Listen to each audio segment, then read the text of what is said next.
Lightell. I'm just going to give you, this is my e-portfolio. We're going to go a quick run through what I have on my website.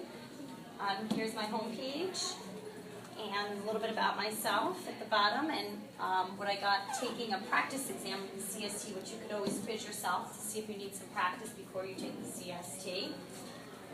Over here are all the navigation links to my site, and what I'm going to start with showing you is the Common Core Standards. Common Core Standards are 2014, following the No Child Left Behind Act. Every state is to follow these Common Core Standards for each grade, and along with the Common Core Standards are a set of objectives and lesson ideas that each grade child should meet in each grade.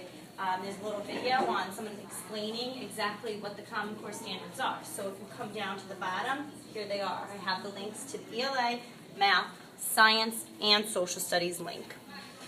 Next, I want to show you my field trip, which my students will be going to the Bronx Zoo.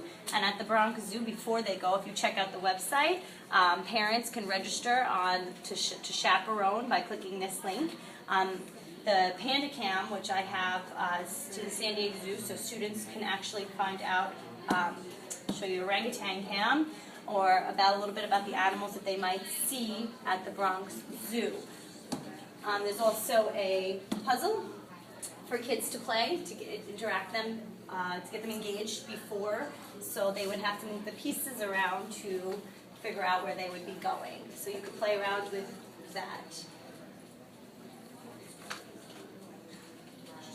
Then my next site that I want to show you some fun learning links. Right now I have Brain Pop, which is one of my favorite links.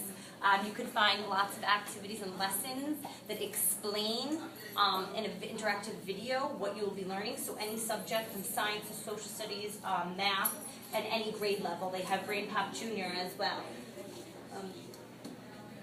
Next would be I want to show you my science lesson. I'm making bubbles.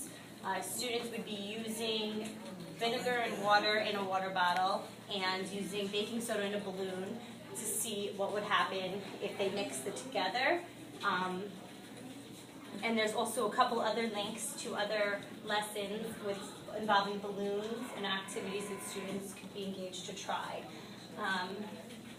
Scientific method explains how the students would use a scientific method to develop their hypothesis and the purpose of learning, as well as a song about scientific method. Next, I want to show you my Summit. What is Summit? Summit is an individualized math plan, and it's organized with math activities. It can be used as an assessment or an enrichment tool on different math topics. When used properly with the math lesson, the teacher can choose links from the Summit math. So basically, if you want your children to learn something on multiplication, they would just go to my Summit plan, and they would click on one of these links. And for example, like I said, multiplication of 3-digit numbers. You would click on this, and it would explain a little bit how to do it first, and then they would have to actually complete 20 lessons, and then they would track their progress. And the teacher would be able to check it. Also my math lesson, times tables. Number sense is very important. If students don't get a good grasp on number sense, they're going to have a hard time understanding their times tables when it comes along. So by reading through this website, this page on the times table gives you kind of rules of what to follow for each multiplication table, and also pictures on different keys to remember how to multiply. So this is my lesson. This is my website. If you go through the navigations, you'll find more links. Thank you.